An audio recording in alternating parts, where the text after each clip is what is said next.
पिछली वीडियो में आपको बताया था प्राकृतिक संख्याओं के योग के संयोजन। इसमें आपको दो नियम हमने बताए थे।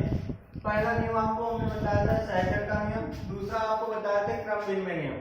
इसमें आपका तीसरा नियम है समवर्ग नियम, क्लोजर लॉ ऑफ एडिशन, योग का समवर्ग नियम।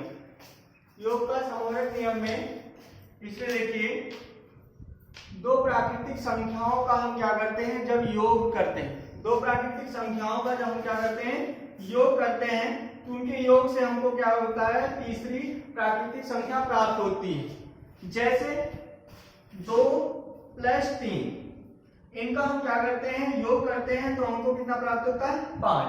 अर्थात हम इन दोनों प्राकृतिक संख्याओं का जब क्या करते हैं योग करते हैं उनसे अन्य तीसरी प्राकृतिक संख्या प्राप्त होती। यदि ये ऐसा होता है तब हम कह सकते हैं योग नियम समवर्ग नियम का पालन करता है। अब इसके बाद आपका है प्राकृतिक संख्याओं के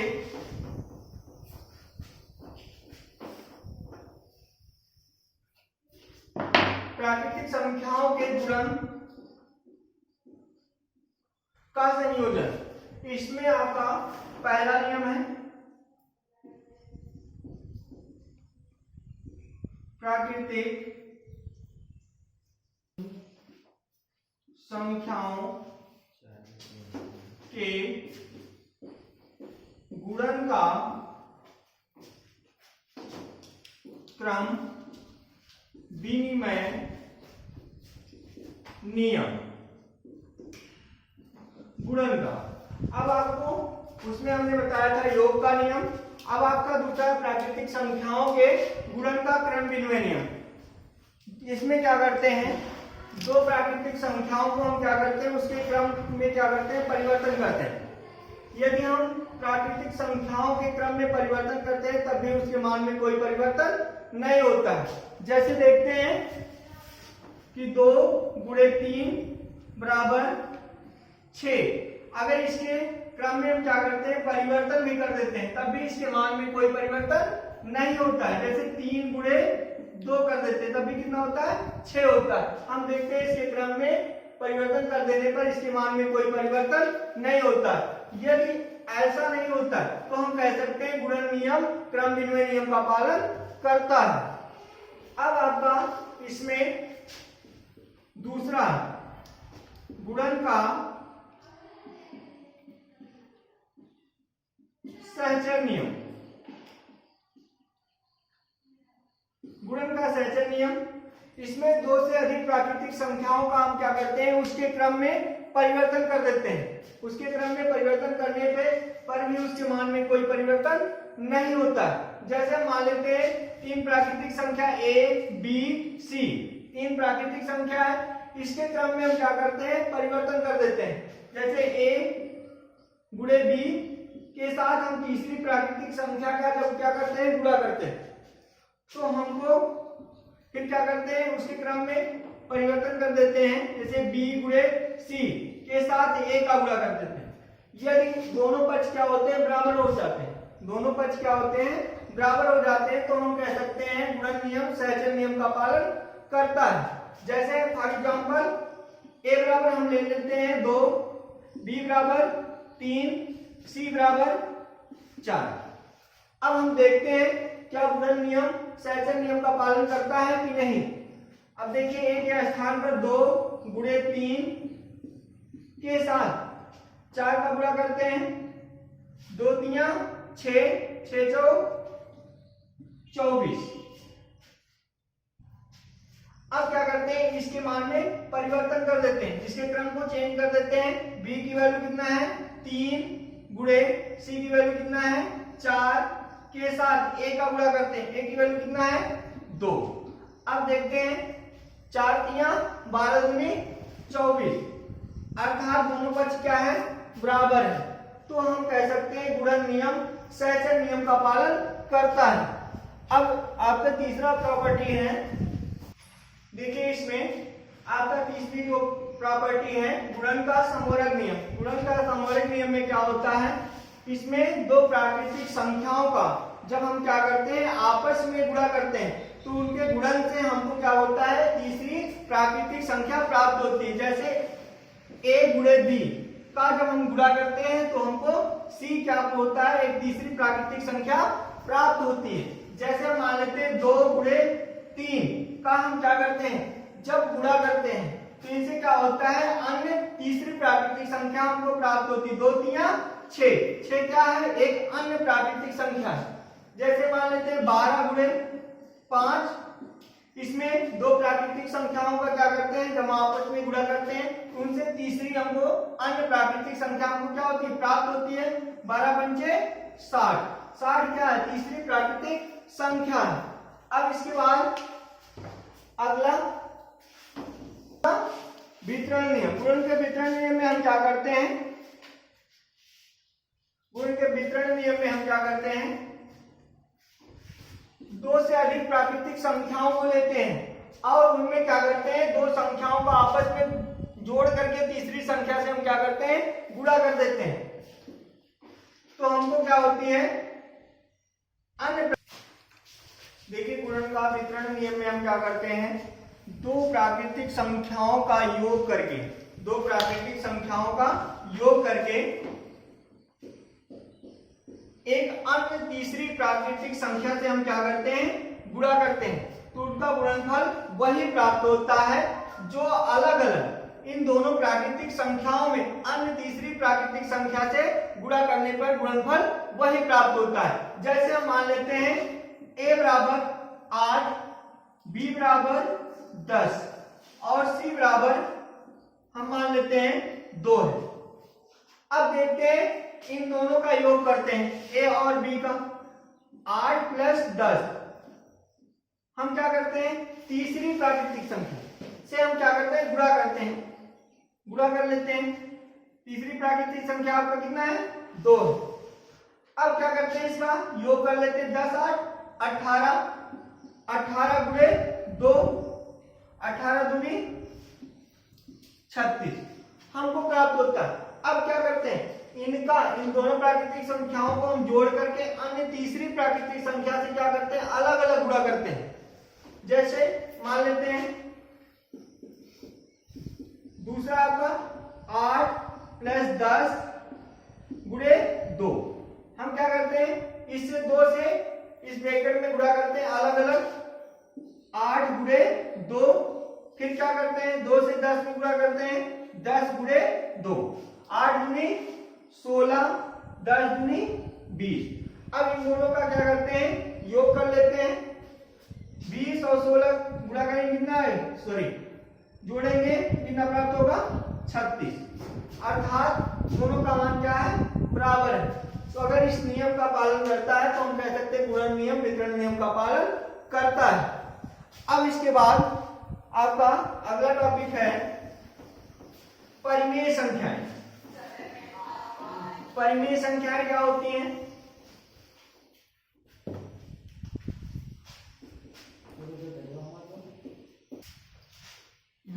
देखिए परिमेय संख्याएं क्या होती हैं, रेशनल नंबर। परिमेय संख्याएं, परिमेय संख्याएं वे संख्याएं जिनको हम p बाई क्यू के रूप में व्यक्त कर सकते हैं। q नॉट इक्वल टू क्या होता है, 0 होता है।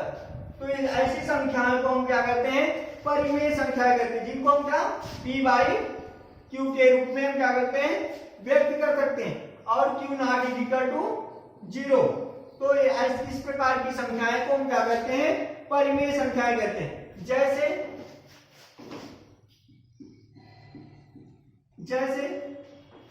1/2, 3/5, 7/9 एंड सो ऑन, ये सब क्या है, परिमेय संख्याएं जिनको हम क्या करते हैं, p बाई क्यू के रूप में व्यक्त कर सकते हैं। अर्थात q नॉट इक्वल टू 0। अगर q 0 हो जाता है तो इसको हम क्या करते हैं, परिमेय संख्या नहीं कह सकते, तो इसको हम क्या कहते हैं, अपरिमेय संख्या कहते हैं, जिनको हम p बाई क्यू के रूप में नहीं व्यक्त कर सकते। अब देखिए आपका अगला टॉपिक है अपरिमेय संख्या।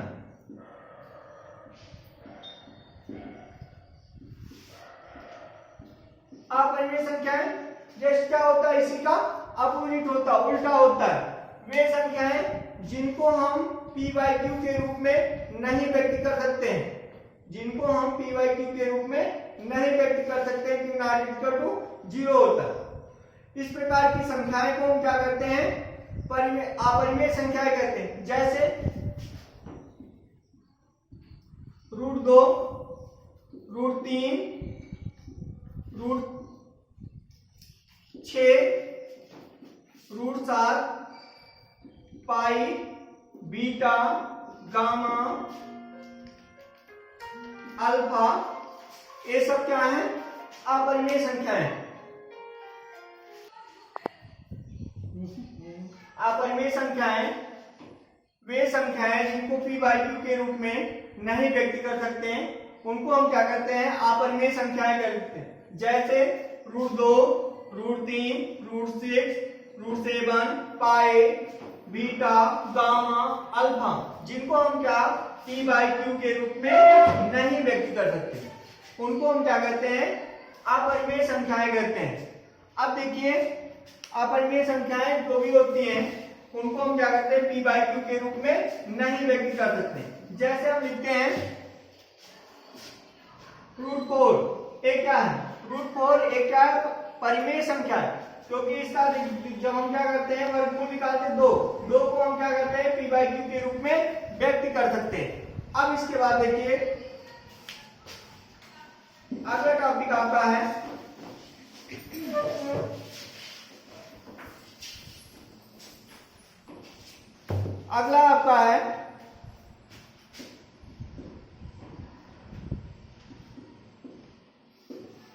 आवर्ती दशमलव संख्या को परिमेय संख्या में बदलना। देखिए आवर्ती दशमलव संख्या को हम क्या कैसे परिमेय संख्याओं में बदलते हैं। देखिए जैसे हम लिख देते हैं यहाँ पे पहला क्वेश्चन 0.3, 3 पे बार का मतलब क्या होता है, उसकी उस संख्या की बार बार क्या होती है, पुनरावृत्ति होती है। अर्थात इसको हम लिख सकते हैं 0.3333, जिसकी क्या होती है, पुनरावृत्ति होती है। अब इसको इस संख्या को हम क्या कर सकते हैं, इतना लिख सकते हैं। अब इसको जो दशमलव संख्या, आवर्ती दशमलव संख्या को परिमेय संख्या में कैसे चेंज करते हैं, सबसे पहले क्या करते हैं, इस संख्या को यक्ष के इक्वल करते हैं, बराबर करते हैं। बराबर करने के बाद इस संख्या में हम क्या करते हैं, इक्वेशन 5 बना लेते हैं। इस संख्या के दोनों पक्षों में इस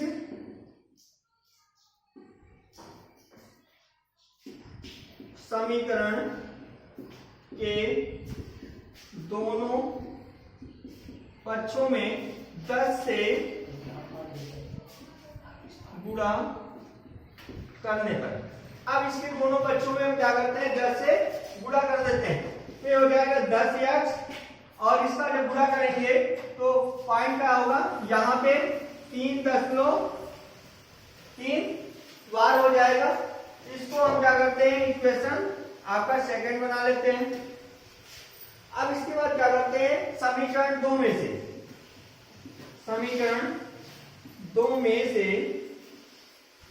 समीकरण 1 को घटाने पर क्या करते हैं, समीकरण 2 में से समीकरण 1 को घटा देते हैं।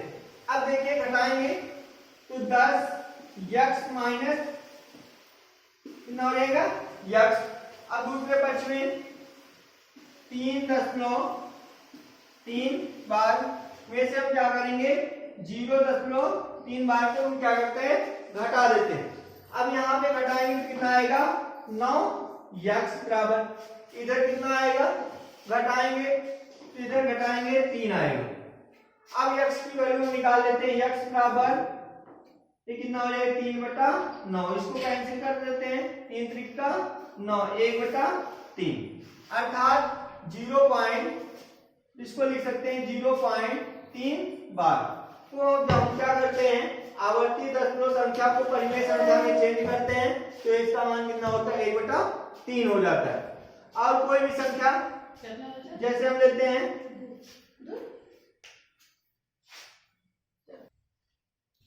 देखिए इसमें दूसरा क्वेश्चन आता है दशमलव संख्या 0.35 के ऊपर क्या लगा है बार लगा है। इसका मतलब क्या होता है संख्या क्या होती है पुनरावृत्ति होती है। इनको हमको क्या करना है परिमेय संख्या में बदलना है। जैसे देखिए 0.35 बार इसको हम क्या करते हैं सबसे पहले x के इक्वल करते हैं बराबर करते हैं। अब इसका मतलब क्या होता है इसको हम क्या लिख सकते हैं 0.353535 ऐसे क्या करते हैं बढ़ाते हुए चले जाते हैं।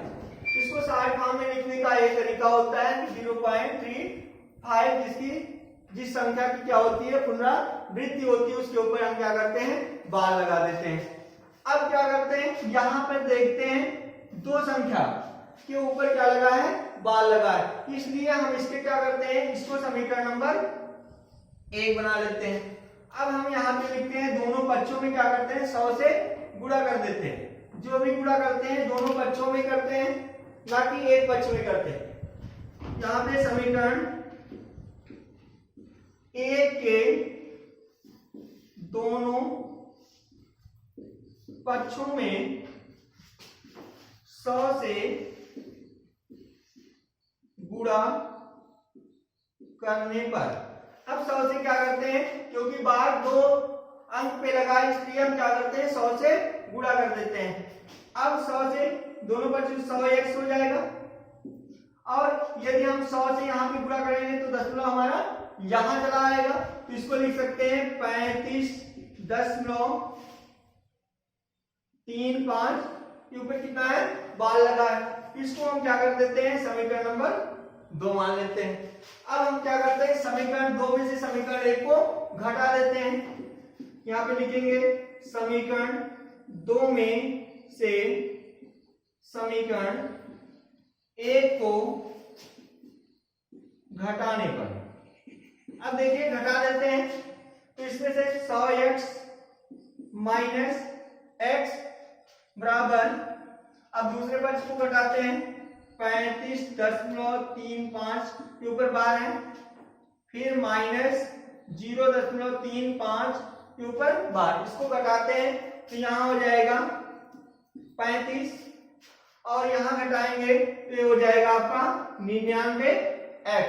अब यहाँ से हम क्या करते हैं x की वैल्यू निकाल लेते हैं तो हो जाएगा 35/99।